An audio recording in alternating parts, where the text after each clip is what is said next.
Everything you think you know about Shaka Zulu is probably a lie. And I'm not being dramatic. I mean it literally. The Black Napoleon, the bloodthirsty tyrant who turned Africa red, the mad king who killed so many people they invented a word for it, the Mfecane, the crushing. You've heard that story 100 times. Here's the part they don't tell you. Most of it was written by the men who came to steal his land. So, tonight we're gonna pull the legend apart, piece by piece. And trust me, the truth is way more impressive than the myth. But to get there, we have to start at the very beginning, with a boy nobody wanted. Shaka wasn't born a king. He was born a mistake. And I mean that in the way the people around him saw it. His father, Senzangakona, was a minor Zulu chief. His mother, Nandi, was from a rival clan. Their relationship was kept secret. And when Nandi got pregnant, it became a scandal. The Zulu weren't even a major power yet. They were a small, unimportant clan, one among hundreds. When Shaka was born, his father refused to acknowledge him. Nandi was cast out, humiliated, forced to wander between relatives who treated her son like a burden. And here's the part you never hear in the movies. Shaka grew up hated. He was mocked for his father's rejection. His own half-brothers, the ones who'd one day kill him, looked down on him. He was the kid nobody wanted, watching his family tear itself apart over who got to be chief. That's the foundation of everything Shaka would become. A boy who learned early that the world was cruel, and that the only way to survive was to become strong enough that no one could ever hurt him again. But Shaka didn't start his conquest as a king. He started it as a soldier in somebody else's army. After years in exile, he joined the forces of Dingiswayo, chief of the Mthethwa Confederacy. And this is where the story turns, because Shaka didn't just fight. He watched. He studied how battles were fought, where they broke down, and what made warriors run. He rose through the ranks so fast that Dingiswayo, a man with no reason to favor him, gave him command of his own regiment. Then came the moment that changed everything. His father, Senzangakona, died, and Shaka, the cast-out bastard son, was summoned home. Except his half-brother, Sigujana, had already seized the throne. So Shaka did what Shaka did. He didn't beg. He didn't negotiate. He took it. With the backing of Dingiswayo's army, he marched home, killed his brother, and claimed the Zulu throne for himself. Here's what's wild. He didn't inherit a great nation. He inherited a tiny, insignificant clan, maybe 2,000 people. The Zulu were nothing. Nobody feared them. Nobody, that is, until Shaka was done with them. So, how did a nobody clan become the terror of southern Africa in less than a decade? The answer is that Shaka didn't just win battles, he reinvented war itself. And he did it with 3 brutal innovations. Innovation 1, the weapon. Before Shaka, African warriors fought with long throwing spears. You threw it, you missed, you were dead. Or worse, you threw it, and the enemy threw it back. Shaka created something terrifying. A short, heavy-bladed stabbing spear, the Ikalwa, named for the sucking sound it made when you pulled it out of a body. You don't throw it, you keep it, and you use it up close, where it's nearly impossible to defend against. Innovation 2, the shield. He gave every warrior a massive cowhide shield, tall enough to cover the body. And he drilled them in a move that sounds simple but changed warfare. Hook your shield into the enemy's, yank it aside, and stab the exposed side. No more javelin duels from a distance. No more running. Now it was brutal, close quarters, and personal. The old way of war became obsolete overnight. And Innovation 3, the formation. You've heard of the pincer movement, right? Napoleon used it. Hannibal used it at Cannae. Shaka used it, and he used it decades before any of them. He called it the horns of the buffalo. The center, the chest, pins the enemy. Meanwhile, the two horns swing wide on the flanks, and the reserve, the loins, waits in the back. When the horns close, the enemy is surrounded. No escape, no retreat, just a trap snapping shut. This wasn't a brute. This was a strategist, 50 years ahead of the most celebrated generals in European history. And he built it all from nothing. But here's what the Black Napoleon label completely misses. Shaka wasn't just a conqueror.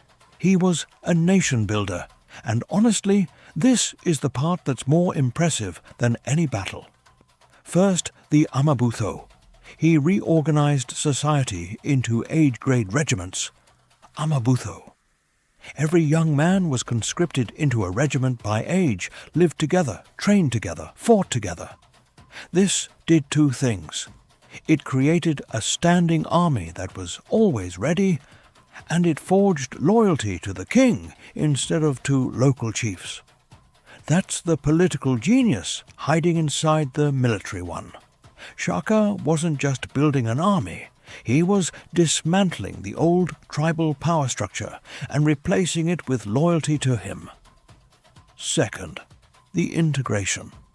Here's the thing they never put in the history books.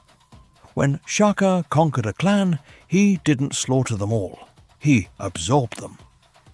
Conquered people were brought into the Zulu nation, given a place, given a future. Within a few years, the Zulu wasn't a clan anymore. It was a nation of dozens of absorbed clans, all calling themselves Zulu. That's how 2,000 people became a kingdom that could field 40,000 warriors. Within about 10 years, Shaka had forged the largest, most powerful state Southern Africa had ever seen. Not through mindless slaughter, through a ruthless, brilliant system of conquest and incorporation. And that's exactly why the Europeans had to destroy his reputation, because a man who could build that was dangerous. So where does Black Napoleon even come from? Not from Africa, from Europe. When British settlers and colonial historians first met the Zulu, they needed a way to understand them and to justify what they were about to do. So they reached for a comparison their readers would recognize: Napoleon, a brilliant, ruthless conqueror. The Black Napoleon. But here's the trick. They needed him to be a monster too. Because if you're about to take a man's land, it helps if the world believes he was a blood-soaked tyrant. And the uncomfortable truth is this. A lot of what we know about Shaka's cruelty comes from his enemies' accounts, written decades after his death, written by colonial officials and settler historians who had every reason to exaggerate and zero reason to be fair. You'll notice nobody was writing balanced accounts of the Zulu king. The people who wrote about him were the people who conquered him. And conquerors don't write flattering histories of the conquered. So the legend did double duty. It made Shaka a figure of terrifying respect, and it made his people look like they needed to be civilized. Now we get to the most loaded word in African history, the Mfecane, the crushing.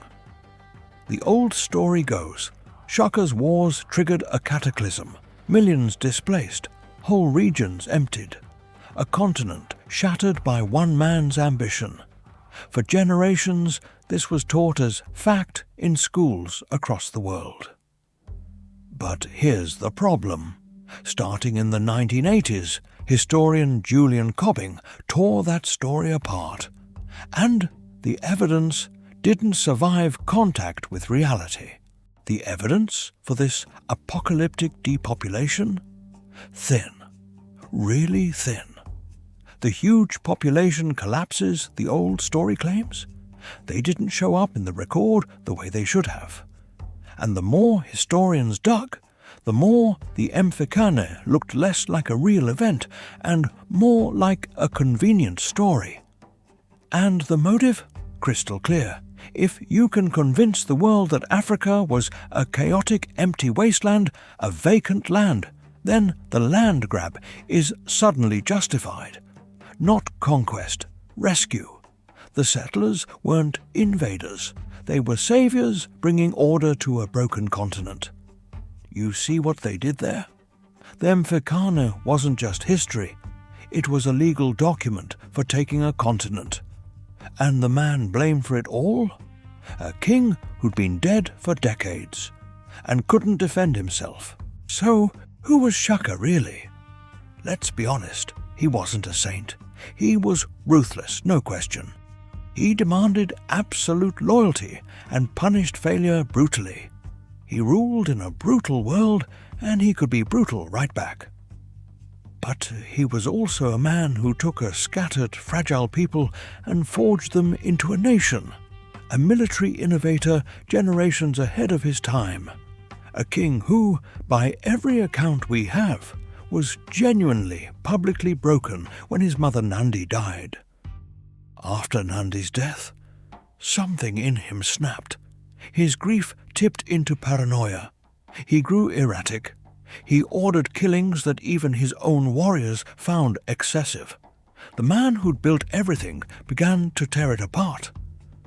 And in 1828, the end came. Not in a great battle, but in a whisper. His half-brothers, Dingane and Malongo, walked into his hut and stabbed him to death. The Black Napoleon didn't die gloriously. He was killed by the family he'd spent his whole life trying to be better than. So here's the truth, and it's better than the myth. Shaka Zulu wasn't a monster. He wasn't a simple savage. He was a genius and a tyrant, a visionary and a broken man, all at once. And that's what makes him real. And the fact that his legacy was twisted into a weapon used against his own people? That's the real crime of this story. If you made it this far, you're exactly the kind of person who cares about the story behind the story. Hit subscribe, because I'm digging up more history they didn't want you to know. And comment below, did you believe the Black Napoleon myth before this video? I'm genuinely curious, and I read every single comment.